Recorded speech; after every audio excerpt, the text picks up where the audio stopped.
So Maslow's hierarchy of needs is actually a great model we can use to understand how agile change might impact people. So if we think about, hopefully you've heard of Maslow's hierarchy of needs before. If you haven't, it's essentially a different set of scaling needs that every individual has, more or less. The bottom is psychological needs, safety needs, and these form your very basic fundamental needs on top of anything else. You want to feel like you have access to water, you want to be psychologically safe, you need security in your life. And that doesn't just mean literally. So security could mean job security. Security, traditionally could also mean the security that a wild animal won't come and attack us, or we're not in physical danger. So it has, both literal and non-literal meanings. We go into the psychological needs a bit above that. So belongingness, love, esteem. And according to Maslow, the highest form of need is self-actualization.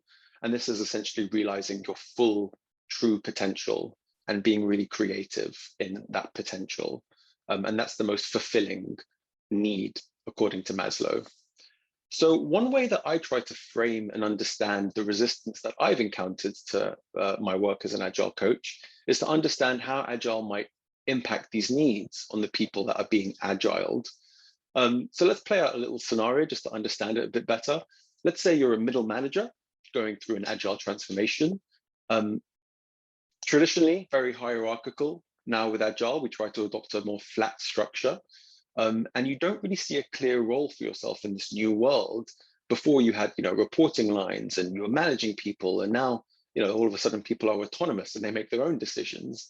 So you don't see a role for yourself in the new world. What needs do you think might be impacted by that? If this was a bit more interactive, we could try to get some audience participation, but in the virtual world, I'll just give you the answer like I did for the poll question. I'd say security need is probably something that might be impacted, right? If someone doesn't see a role for themselves in the new world, that might mean they might not think they have a job or their job is threatened. And if someone might think that their job is threatened, that can affect the very fundamental basic needs that they have, the safety needs. So that can for sure cause resistance there. And again, the resistance isn't even about Agile, it's just about the change that Agile brings. Now let's just evolve the scenario a bit and say that you're now told that you can transition into a new role. So don't worry, I know your old role is going away, but we've got this new one for you. Now the problem becomes that you don't yet know how to do that role well, and you have the potential to be bad at your job. And that, again, can create a lot of resistance, because if someone doesn't think they can be good at their job, or they have to learn a whole bunch of new skills before they can be good, or even get to the point where they were before, because they may have had a previous set of skills that worked really well for them previously, and now all of a sudden that needs to change, and they need to adopt new skills to thrive in this new world, that could mean that the esteem needs and the self-actualization needs are being affected.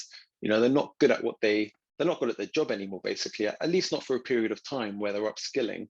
And that affects all of us differently. Some of us thrive in that situation because we love learning. Some of us show vulnerability, like it's okay to be bad at my job for a while because I am learning. But other people have a need to, to be seen as very good at their job, and they don't like that perception damaged.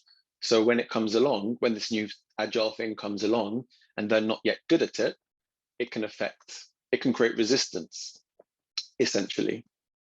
And if you were told that if you were told that what you know is no longer relevant, so yeah, you were doing waterfall, Prince2, whatever it might be, and that's great, but actually that stuff isn't good anymore. We're going with this new stuff. Some people don't respond well to that. Maybe they like that stuff, even if they understand conceptually that Agile might be more effective. It can affect how they react to it. And again, it's probably not about Agile, it's about the change that they personally have to go through.